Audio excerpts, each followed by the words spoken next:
Assalamualaikum warahmatullahi wabarakatuh. Bismillahirrahmanirrahim.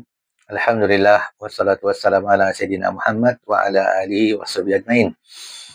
Rabbi shrah li sadri wa yassir li amri wa hlul 'uqdatam min lisani yafqahu qawli. Subhanaka la ilma lana illa ma 'allamtana innaka antal alimul hakim. Pertama-tama kali marilah kita bersyukur kepada Allah Subhanahu wa taala kerana dengan limpah kurnianya kita masih lagi hidup dalam lingkungan iman Islam dan ihsan. Dan sama-sama kita sentiasa bertaubat kepada Allah Taala akan segala dosa yang telah kita lakukan sama ada kita sedar ataupun tidak. Dan sama-sama kita sentiasa bermohon kepadanya supaya ia menetapkan kita di atas jalan yang lurus. Pada kali ini saya ingin buat satu ulasan ataupun respon yang ringkas dengan bahasa yang mudah dalam masa yang singkat tentang isu yang sangat hangat diperkatakan buat masa ini, iaitu isu salah laku murid, di mana telah berlaku dua kes yang paling mendebarkan, iaitu seorang murid perempuan telah diperkosa dan seorang lagi murid perempuan telah ditikam hingga terbunuh. Dan sebelum itu berlaku kes di mana seorang pelajar telah jatuh daripada asrama kemudian meninggal dunia. Ulasan saya ini tidak bertujuan untuk menghina atau mencela ataupun menghasut mana-mana pihak. Cuma sebagai seorang rakyat marhain, saya berhak untuk memberikan pandangan tanpa menyebabkan huru-hara di dalam negara. Jika kita lihat siapa yang bertanggungjawab, secara umumnya semua bertanggungjawab atas salah laku murid, salah laku pelajar. Kerajaan bertanggungjawab, Menteri Pendidikan bertanggungjawab, ibu bapa bertanggungjawab, guru bertanggungjawab, dan murid itu sendiri bertanggungjawab. Tetapi jika dilihat daripada segi pelaksanaan pendidikan ataupun disebut sebagai praktikal, maka gurulah orang yang paling hadapan bertanggungjawab. Kerana guru mendidik secara langsung, mengajar secara langsung, menegur secara langsung, dan menghukum secara langsung. Dan secara realitinya,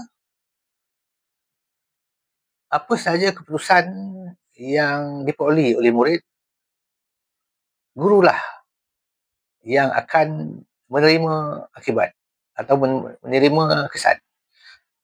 Jika murid itu berjaya, maka guru akan dipuji. Contohnya, jika murid itu berjaya mendapat markah cemerlang dalam peperiksaan dalam bahasa Inggeris, maka guru bahasa Inggeris lah yang akan dipuji.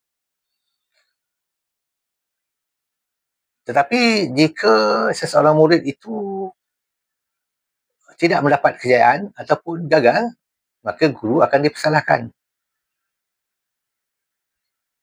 Seolah-olah guru itu tidak mengajar ataupun tidak pandai mengajar, tidak pandai mendidik. Demikian juga jika seseorang murid itu melakukan sesuatu yang menyalahi perlakuan seorang pelajar, maka gurulah yang akan dipertanggungjawabkan juga. Itu guru disiplin. Dan dikatakan kenapa guru disiplin gagal untuk mengawal perlakuan murid.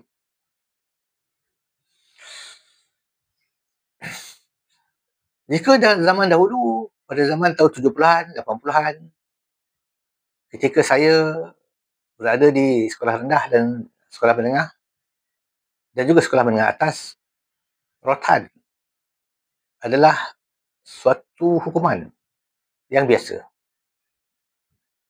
Contohnya, ketika saya tingkatan 1, guru matematik pada masa itu menetapkan di dalam ujian bulanan, seseorang murid itu mesti mendapat markah yang tertentu mengikut kemampuan murid. Contohnya, jika saya ditetapkan mesti mendapat 60%. Jika gagal, saya akan dirotan. Maka berlaku saya gagal mendapat markah 60%, maka saya dirotan di tangan. Juga ketika saya berada di tingkatan 4, ya, saya termasuk antara penghuni asrama yang dirotan oleh uh, guru yang menjadi warden asrama kerana melakukan salah laku. Tetapi pada zaman-zaman itu tidak ada murid yang berani mengadu kepada ibu bapa bahawa mereka telah dirotan oleh guru. Termasuk saya tidak berani untuk mengadu kepada almarhum ayah saya kerana saya pula akan dirotan di rumah. Ayah akan terus berkata, kamu jahat, kamu degil, kamu tak buat kerja, kamu bermain-main. Dirotan di rumah. Maka tidak ada yang mengadu. Dan jika ada yang mengadu pun, itulah akibatnya. Akan ditambah dengan rotan di rumah. Dan tidak ada pada masa itu guru menyerang sekolah. Ibu bapa menyerang guru di sekolah. Tidak ada. Tidak ada guru ibu bapa yang datang marah-marah di sekolah. Mengapa anak mereka dirotan, menyalahkan guru dan sebagainya. Tetapi pada zaman ini, dikatakan zaman terlalu maju, maka merotan itu sudah ketinggalan zaman. Tidak boleh dilakukan lagi. Itu mendera namanya. Dan apabila guru merotan, maka guru akan didakwa di mahkamah. Dan hukumannya adalah penjara 10 tahun. Dan juga sebatan. Maka ini akan menyebabkan, sebab kata orang tua-tua, murid menjadi naik lemak, menjadi degil, bahkan berani memukul guru dan sebagainya. Kementerian mengatakan negara-negara lain pun maju juga, tetapi murid-muridnya tidak dihukum dengan rotan. Baik.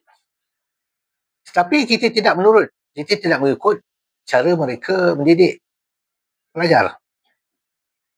Contohnya, jika di negara China, pada pagi-pagi, para murid akan dipertontonkan dengan video bagaimana susahnya ibu bapa mereka mencari rezeki, mencari wang untuk menyara mereka, untuk menghantar mereka ke sekolah. Dipertontonkan di layar TV.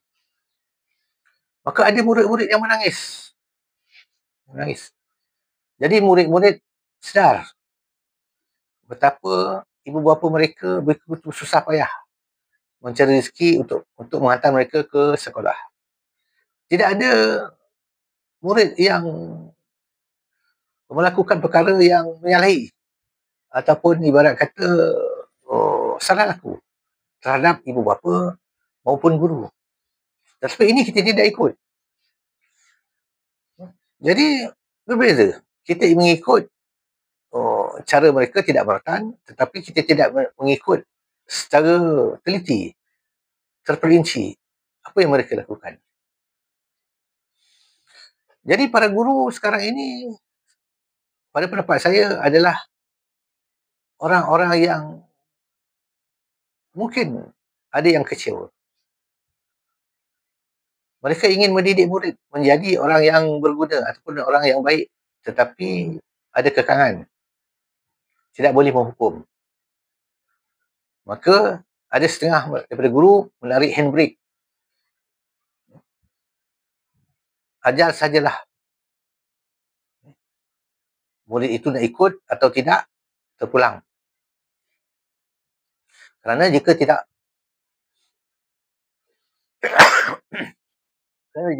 diajar, mereka akan dipersalahkan.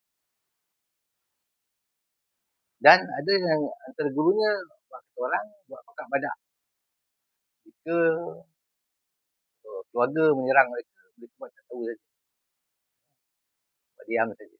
Kata orang, cukup bulan, lebih gaji. Jadi guru-guru seperti ini tidak boleh dipersalahkan. Kerana kita sendiri ataupun kerajaan sendiri menyediakan sistem di mana guru tidak boleh menghukum.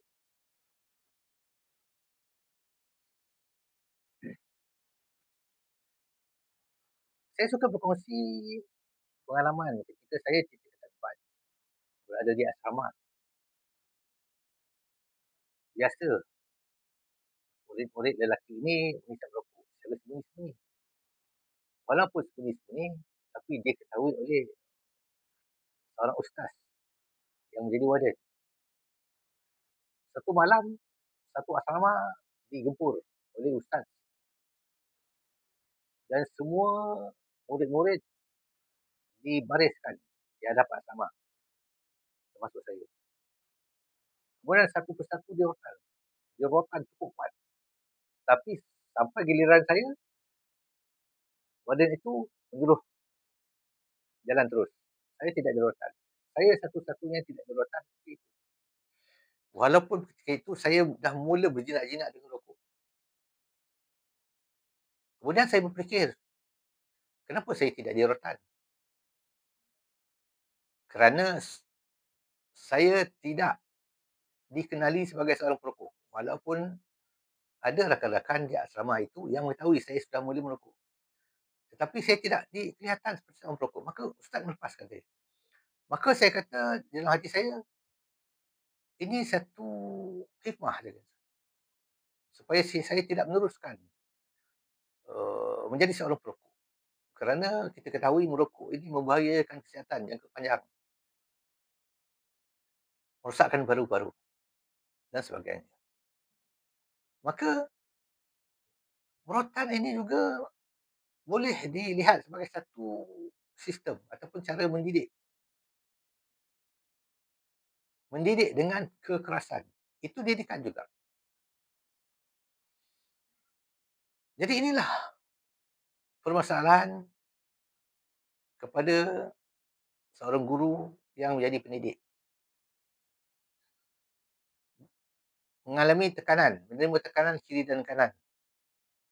Tekanan sebagai seorang pendidik yang mesti memastikan pelajarnya berdisiplin, bijak, pandai dan sebagainya. Memang itulah tugas guru. Tetapi apabila murid itu gagal kerana kesalahan murid itu sendiri, guru juga dipersalahkan. Jadi hendaklah perkara ini diperhalusi oleh semua pihak. Kerana kadang-kadang sistem yang kita lakukan, yang kita terapkan, sulit untuk dipraktikkan. Kerana yang menetapkan sistem itu ada yang hanya menggunakan teori. Diberikan teori, kemudian disuruh guru melaksanakan. Seolah-olah guru itu menjadi tempat untuk menguji teori itu, apakah boleh ia dilaksanakan. Jadi sekian dulu. Billahi taufiq wal hidayah. Assalamualaikum warahmatullahi wabarakatuh.